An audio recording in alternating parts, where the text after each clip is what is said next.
어떤 사람이 예수님에게 찾아와서 예수님에게 요청하죠. 그 내용이 무엇입니까?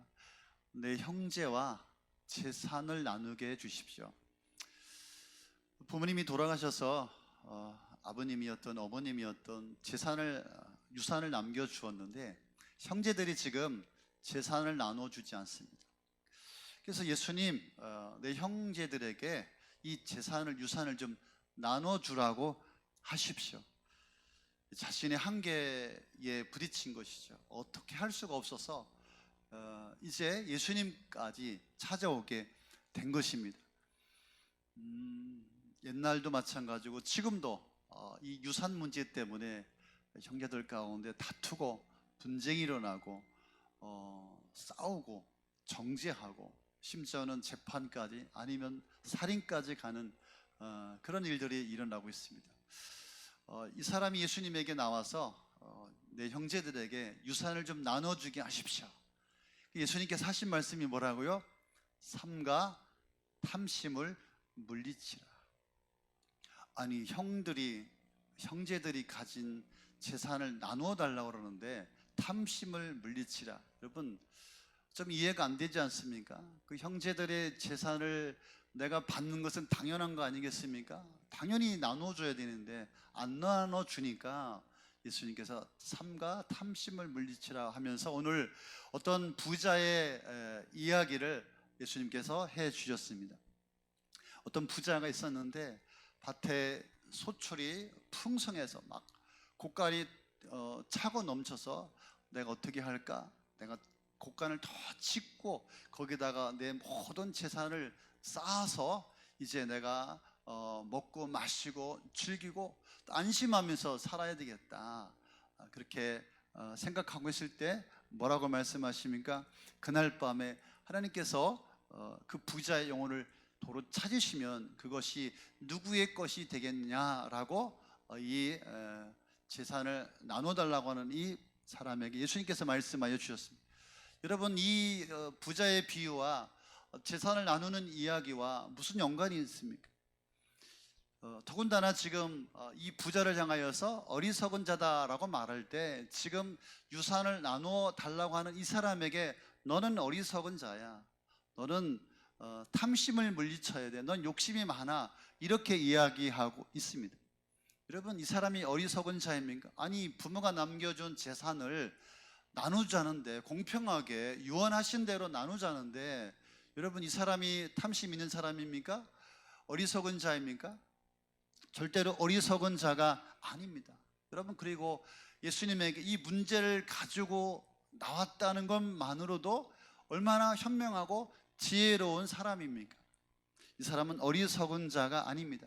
누가 어리석은 자입니까? 아니 부모님이 형제들에게 나눠주라고 한 재산을 나눠주지 않는 그 형제들이 어리석은 자가 아니겠습니까 여러분? 그래서 이 판결을 지켜보고 있던 사람들 이 부자의 비유를 들으면서 어떤 생각을 했을까?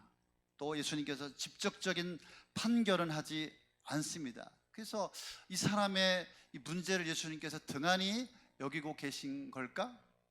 그렇지 않습니다. 우리 예수님은 그런 분이 아니십니다. 우리 예수님은 정확하시고 또 그의 판결 또 그의 결정은 오류가 없으신 분이십니다. 우리 예수님은 의로운 재판관인 줄로 믿습니다. 예수님의 이 해결은 일시적인 것이 아니라 근본적인 문제를 파헤쳐서 완전한 해결을 주시는 예수님이십니다. 자, 예수님께서 이 사람을 지적했어요. 너는 탐심이 문제야. 넌 욕심이 문제야. 너는 결국은 어리석은 자야 라고 말씀하고 있습니다. 여러분 이 형이나 이 사람이나 어리석은 자가 많습니다. 왜 어리석다라고 이야기하고 있습니까? 여러분 재물에 대한 욕심으로 이 분별력을 잃어버렸기 때문에 어리석은 자입니다. 여러분 탐심으로 분별력을 잃어버리면 여러분 욕심으로 분별력을 잃어버리면 여러분 내일을 기대할 수가 없습니다. 여러분 탐심 때문에 내일을 기대할 수 없습니다. 내일이 행복할지 내일이 해피할지 알 수가 없는 거예요. 여러분 탐심이 여러분 그 심령에 가득하면 눈이 머는 거예요. 이것이 옳은 일인지, 이것이 그른 일인지, 바른 일인지 분별할 수가 없게 되는 것입니다. 짐이 저기 왔나 오늘? 우리 청년 안 왔어요? 네, 우리 청년이 강원랜드에서 근무하는데, 여러분 강원랜드에 가보면은 지금도 여러분 노숙자들이 많다고 합니다. 여러분 그 사람들이 처음부터 노숙자는 아니었어요. 여러분 그 사람들은 가진 것들이 있던 사람입니다.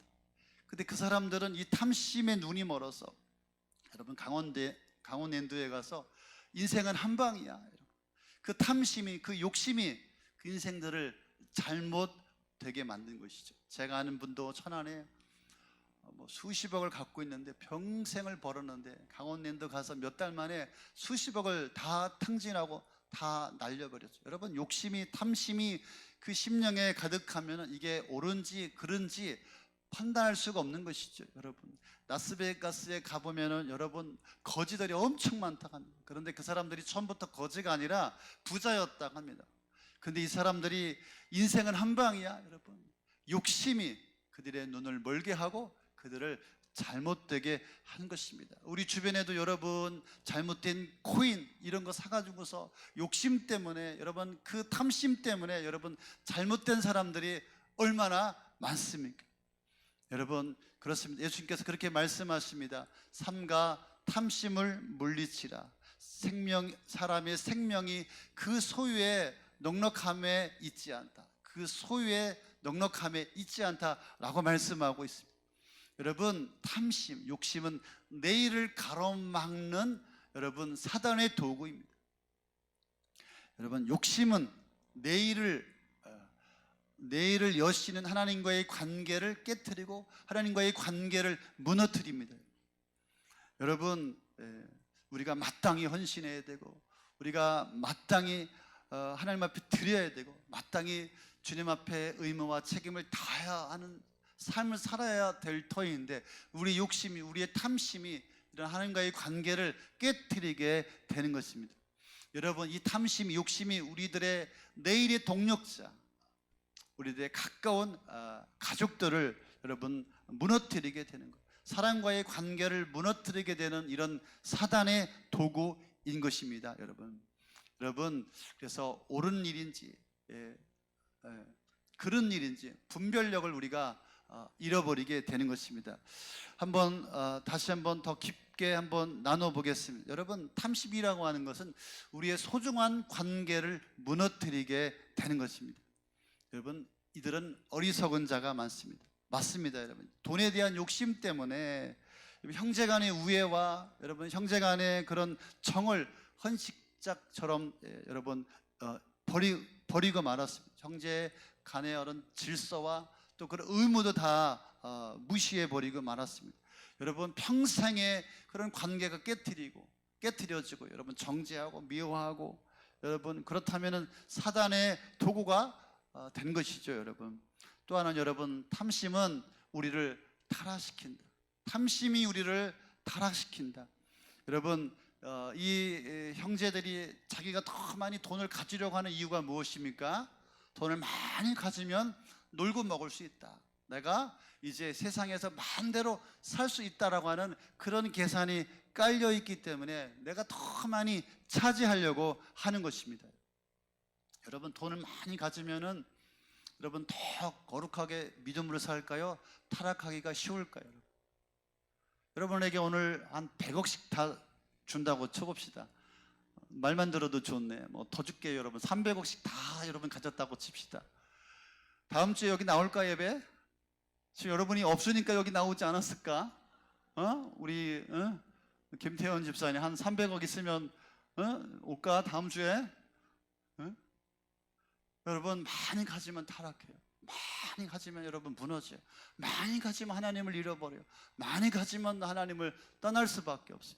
여러분 탐심은 우리를 타락하게 한다라고 하는 것입니다. 여러분 또 한 가지, 여러분 탐심은 하나님의 나라를 잃어버립니다. 여러분, 탐심이라고 하는 것은 내일을 잃어버리고, 탐심이라고 하는 것은, 욕심이라고 하는 것은 내 새를 잃어버리게 된다. 여러분, 내 영혼이 어떻게 되는지 상관없어.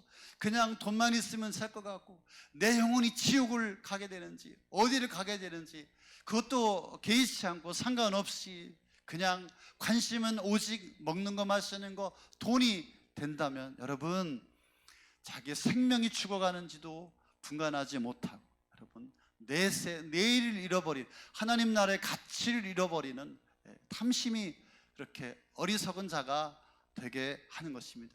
오늘 예수님의 판결을 한번 주목해 봅시다. 삼가 탐심을 버려라.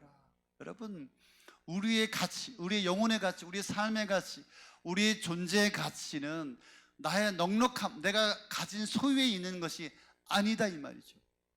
그래서 뭐라고 말씀하십니까? 우리의 소유의 넉넉함에 있지 않다. 하나님에 대해서 부유한 자가 되어라 라고 오늘 본문에서 말씀하고 있습니다. 여러분, 내가 가지고 있고, 내가 붙들고 있고, 내가 걸치고 있고, 내가 누리고 있는 것이 나의 가치가 아니라 하나님께서 나를 보실 때 어떻게 보시냐가 더 중요한 것이죠. 여러분, 너무 잘 살려고 너무 피곤하게 발부동 치지 않기를 바랍니다. 여러분, 너무 욕심내고 갖지 못해서 속상하고 우울하고 갖지 못해서 억울하고, 여러분, 그런 인생이 되지 않기를 바랍니다. 여러분, 어리석은 인생이에요. 탐심을 물리치라, 욕심을 물리치라, 우리 주님께서 오늘 말씀하여 주고 계십니다. 오늘 본문을 통하여서 우리가 한번 깨닫기를 원합니다. 여러분, 오늘 우리 주변에도 이런 사람들이 너무나 많다. 믿음의 사람들 가운데서도 오늘 이런 사람들이 많다. 탐심과 욕심이 가득한 사람들이 너무 많다라고 하는 것입니다. 그래서 탐심과 욕심을 버리지 못하면, 돈에 대한 집착이 너무 강하다면 모든 것을 잃어버릴 수밖에 없다. 요즘엔 그렇게 말하지 않습니까? 너무 많이 듣지 않습니까? 물질 만능 시대이다. 여러분, 돈만 있으면 다 된다. 돈만 있으면 뭐든지 할 수 있다. 여러분, 지금 우리는 이런 외형, 겉모습, 외모, 밖에 드러나는 것들이 중요하게 여기는 그런 시대에 살아가고 있습니다. 여러분 아시죠? 여러분, 지하 세 방에 사는데도 명품백 수백만 원짜리 들고 다니면 그것이 자기의 가치인 것처럼, 자기의 존재인 것처럼, 여러분, 그렇게 잘못된 생각을 갖고 살아가는 사람들이 얼마나 많습니까? 거기서 빨리 벗어나야 할 줄로 믿습니다. 더 나은 삶으로, 믿음의 삶으로, 여러분 정말 귀하고 아름다운 삶으로 나와야 할 줄로 믿습니다. 여러분, 어리석은 자인지 지혜로운 자인지 몇 가지 한번 살펴보겠습니다. 여러분, 어리석은 자, 그 사람의 주변에 늘 돈 때문에 분쟁이 끊이지 않습니다. 여러분, 교회 안에서나 세상에 나가서는 늘 돈 때문에 분쟁이 끊이지 않는 거예요. 교회 와서도 돈 때문에 시험 들고, 교회 재정에 시비를 걸고, 교회 재정에 부정적인 생각을 갖고 있는 사람들이 있습니다. 또 이 사람은 여러분, 늘 갖고 있으면서도 자기는 없다고 말해요. 늘 부족하다고 생각을 합니다. 나는 부족해. 그래서 늘 생각 속에, 늘 입속에 돈. 그래서 수단과 방법을 가리지 않고 더 가지려고 해요. 물불을 가리지 않습니다. 하나님도 속이고 아무리 이야기해도 하나님 앞에 연보하지 않습니다. 하나님도 소용없는 인생으로 살아가고 있습니다. 여러분, 이런 사람은 어떤 사람입니까? 여러분, 피도 눈물도 없는 사람, 자기가 원하는 것을 소유하기 위해서는 부모도 형제도 친구도 사람도 소용없는 사람입니다. 정말 하늘에서도 놀랄 만큼 인색한 사람이 있어요. 오직 자신만을 위해서, 주변의 사람들이 어떻게 되든 상관없이 나 그냥 살겠다라고 하는 욕심으로 살아가는 인생. 더 큰 문제는 여러분, 이런 문제들이 믿음의 사람들 속에 있다라고 하는 것입니다. 너무나 많은 믿음의 사람들, 하나님의 자녀들 가운데도 이런 삶을 사는 분들이 많다라고 하는 것입니다. 나는 어떤 삶을 살고 있습니까? 지금 여러분, 탐심 때문에, 욕심 때문에, 물질 때문에 하나님과의 관계, 사람과의 관계가 혹시 무너지고 깨지고 있지는 않습니까? 주변으로부터 나를 어떻게 평가하고 있습니까? 여러분, 나는 정말 지혜로운 자입니까? 어리석은 자입니까? 여러분, 이제는 우리가 욕심을 버리고 하나님 앞에서 나를 한번 돌아보고 나의 삶을 돌아보고 우리 주변을 돌아볼 수 있기를 바랍니다. 다시 말씀드립니다. 여러분, 탐심과 욕심이 가득하면 여러분 분별력을 잃어버린다. 여러분, 사람들이 주변에서 이야기하고 있는데, 손가락질하고 있는데도 의식하지 못하는 거예요. 문제의식이 없어요. 결국은 여러분, 이런 사람들은 예수님으로부터 버림을 당할 수밖에 없다. 여러분, 우리가 어떻게 살아야 되겠습니까? 어떻게 여러분 치료받아야 되겠습니까? 여러분, 우리가 인생을 살면서 베풀고 섬기고 나누면서 살 수 있기를 바랍니다. 아멘. 베풀고 섬기며 나누면서. 여러분, 이건 병이거든요. 여러분. 이 병을 치료할 수 있는 방법은 베푸는 거예요. 여러분, 내가 베풀 때, 섬길 때 이 병이 치료되는 것입니다. 더 이상 욕심의 노예가 되지 않기를 바랍니다. 뭐라고 말씀하고 있습니까? 사람의 생명의 가치는 그 소유의 넉넉함에 있지 않다. 여러분, 탐심과 욕심의 노예로 살지 않기를 바랍니다. 돈의 노예로 살지 않기를 바랍니다. 모든 것을 돈으로 연결하는 사람이 있어요. 돈만 생각하는 어리석음에서 벗어날 수 있기를 바랍니다. 여러분, 저는 여러분들을 축복하고 싶습니다. 돈에 묶여 살지 말고, 돈에 매여 살지 말고, 돈이 여러분의 인생의 주인이 되게 하지 말고, 여러분이 그 돈을 다스리고 정복하고 그 돈에서 자유하고, 여러분 그렇게 살 수 있기를 축복합니다. 탐심과 욕심을 버리고 여러분의 가치를 높이십시오. 믿음의 눈으로 여러분 자신을 한번 돌아볼 수 있기를 바랍니다. 여러분, 이 한 해 동안 이제 한 주만 있으면 이제 한 해가 다 지나가지 않습니까? 여러분, 어떻게 살아왔습니까? 여러분, 믿음을 앞장 세워서 살아오셨습니까? 여러분, 아니면 그 욕심을 쫓아서, 여러분, 믿음을 앞세우지 않으면 이 탐심의 문제라고 생각하지 않는가? 수단과 방법을 가리지 않고 있는 자들을 부러워하고 내가 없기 때문에 의기소침해하고 또 우울해하고 낙심하고 절망하고 그렇게 살아오진 않았습니까? 여러분, 다시 한번 믿음의 눈을 떠서 여러분 자신을 한번 살펴볼 수 있기를 바랍니다. 여러분, 나와 끝까지 함께하는 것은 무엇일까요? 여러분, 끝까지 내 인생 함께하는 것은 바로 부모님이요, 형제요, 친구요, 우리 믿음의 가족들이요, 세상 끝날까지 함께하는 분은 우리 하나님이신 줄로 믿습니다. 여러분, 돈이 내 인생 끝까지 함께하지 않습니다. 나와 끝까지 함께하는 분은 부모님이요, 가족이요, 형제요, 믿음의 공동체요, 하나님이신 줄로 믿으시기를 바랍니다. 여러분, 그 탐심 때문에, 욕심 때문에 어리석은 판단을 하지 않기를 원합니다. 여러분, 돈보다 하나님을, 여러분의 부모님과 형제 자매, 우리 교회 공동체 가족의 우리 식구들을 더 소중히 여길 수 있기를 바랍니다. 아멘. 그래서 나눠야 될 것이 있다면 나누면서 살아가시기를 바랍니다. 심어야 합니다. 여러분, 1년 내내 받기만 하셨습니까? 여러분, 밥도 사고 커피도 사고, 여러분 하나님 앞에 심으시기를 바랍니다. 대접하시기를 바랍니다. 여러분, 제발. 할렐루야. 여러분, 섬겨야 할 것이 있다면 당장 섬기시기를 바랍니다. 여러분, 하나님 앞에 섬겨야 할 것이 있는데 여러분 섬기십시오. 목사님, 제가 어려워요, 힘들어요. 여러분, 그러면 평생 힘들 거예요. 힘들어도 어려워도 섬겨야 할 것을 섬길 때 하나님께서 그 인생에 복을 주시고 그 인생에 축복을 주시고 그의 삶을 열어주시는 거예요. 평생 나 힘들어요, 먹고 살기도 어려워요. 그럼 그렇게 살다가 인생 끝나겠죠. 여러분, 갚아야 할 것이 있으면 미루지 말고 갚으시길 바랍니다. 여러분, 갖고 있으면서도 안 갚는 사람이 있어요. 여러분, 인생 그렇게 살지 마십시오. 갚으십시오. 베푸십시오. 섬기십시오. 할렐루야. 그래서 여러분, 2024년보다 2025년이 하나님께 대하여 더 부유한 자가 되시기를 예수 이름으로 축원합니다. 하나님께 대하여 더 부유한 자로 살아가시기를 바랍니다. 여러분, 세상 물질, 세상 성공, 세상 영광, 세상 권세를 쫓아 살아가는 어리석은 욕심이 가득한 인생이 아니라 하나님으로 부유하여서 하나님께서 주시는 그 은혜와 축복으로 살아가는 한 해가 될 수 있기를 예수의 이름으로 축복합니다. 그래서 여러분, 재물 때문에 하나님과의 관계가 무너지지 않도록 하나님과의 관계를 올바로 다시 한번 세우시기를 바랍니다. 탐심 때문에 하나님 앞에 드려야 될 것을 드리지 않는 그런 어리석은 자가 있지 않기를 바랍니다. 탐심을 이기고 하나님과의 바른 관계 속에서 새해를 살아갈 때 우리의 가정에, 우리의 삶에 놀라운 축복으로 함께하여 주실 줄로 믿습니다. 한번 따라서 하겠습니다.